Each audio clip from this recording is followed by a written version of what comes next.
The Androids of Tara, the fourth serial of Doctor Who's 16th season and the fourth part of the Key to Time series, first broadcast in 4 parts from the 25th of November to the 16th of December 1978.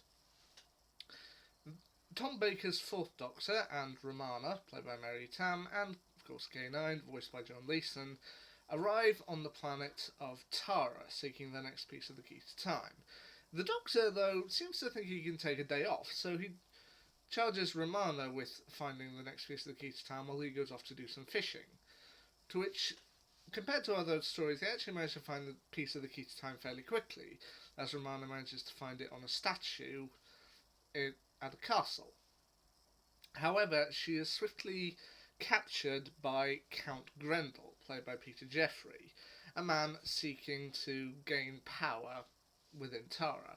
Meanwhile, the Doctor is eventually recruited by two swordsmasters named Zardek and Farah, played by Simon Lack and Paul Lavers, and he is brought in to assist Prince Reynard, played by Neville Jason.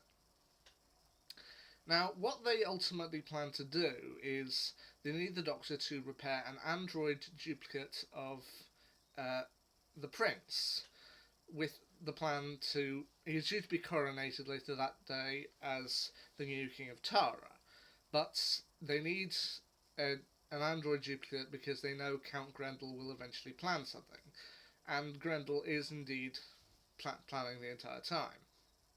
Now, they need an android duplicate of the Prince to kind of distract Grendel so that they can get the Prince to his coronation, which the Doctor does manage to help out with, until they're all drugged by bad wine provided by Grendel, and the Prince is ultimately kidnapped. Now, what Grendel is ultimately trying to do, he's trying to make it so that Reynard can't attend his own coronation, and thus, by the law of the land, Grendel would have the power to seize the throne himself. I'm sorry, this is going to be spoiler driven. I'm very sorry, I can't really talk about it that much. Yes, and he is assisted by his kind of scientific advisor named Lamia, played by Lois Baxter, and the Archimandrite, played by Cyril Sharps. He has also kidnapped a princess of Tara named Strella, who also happens to look very much like Romana.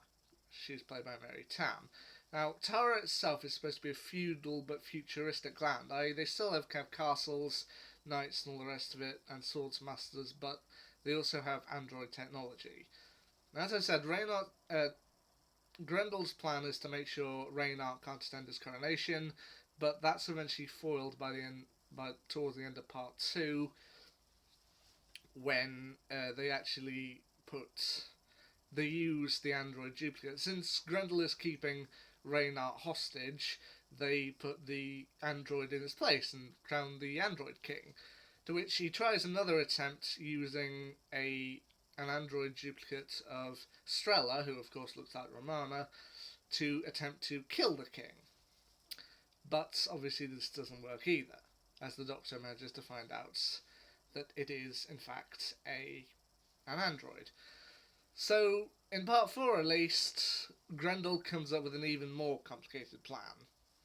Once he manages to destroy the android, and he knows that Reynard is in very bad health under his care, what he plans to do is to have Romana, using the death of Strella, he threatens to kill her to blackmail Romana and Reynard into going along this plan. His plan is he'll make Romana marry Reynard, kind of in front of everybody, thus she would become Queen of Tara to his king. And then Reynard would die either from his poor health under Grendel's kind of capture or an arranged accident.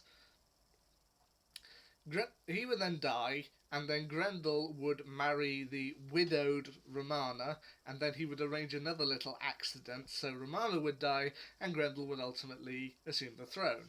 Now, while that's all fine, he does go a little bit on with his plan, especially with the Archimandrite.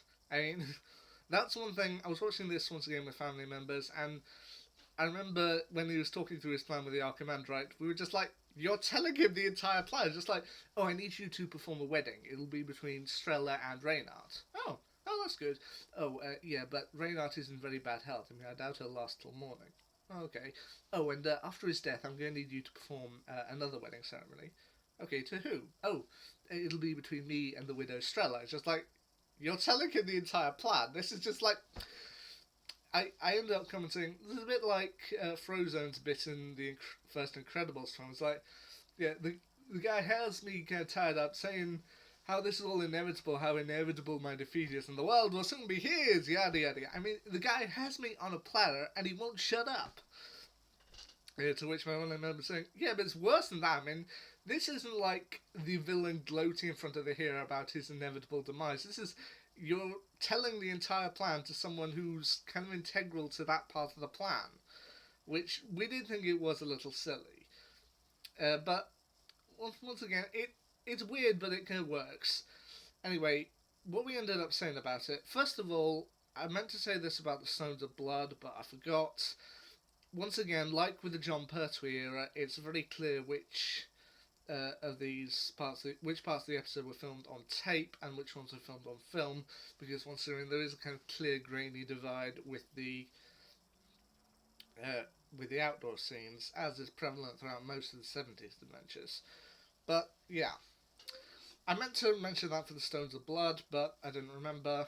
And now, while I was watching this, and the member of my family said they actually thought this was a pretty weak story. I mean, they thought that it in each of the individual parts were pretty cool, but they could have done a lot more with them. I mean, you could have kind of played up either the feudal side with kind of making more of the castles and knights and have fun with all the rest of it, medieval style, or played up a bit more of the futuristic stuff with the androids and maybe new technology, but they just kind of did, okay, this is castles but with androids. It's like, well, you could have done a little bit more with that. So they thought the Androids of Tara was the weakest of the Key to Time franchise so far.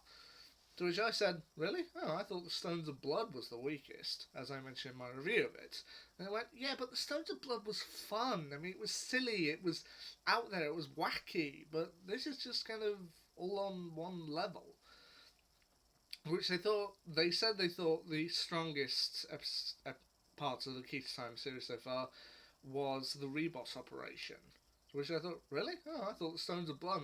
I thought the Pirate Planet. And I thought, they said, well, yeah, the Pirate Planet's good as well, very good. But the guy who played the pirate captain, Purchase, or whatever his name was, he was a bit over the top, to which I have to agree with that. But they thought the Androids of Tara was the weakest so far, although I've heard not necessarily great things about the power of Kroll. So I'll have to see that when I come to it. Personally, I didn't think the Androids of Tara was that bad. Once again, I thought K9 was a little bit more restrained. I mean, he definitely got a good amount of screen time with helping to track down Romana and then ultimately being the one to get burned through the door towards the end. Which I felt it was rather funny that they ultimately end the story with K9 drifting away on a boat. Which but I admit one other thing that I was a little put out about is the overall ending. The Doctor ends up in the final parts of the last episode in a sword fight with Grendel, which is okay, fine.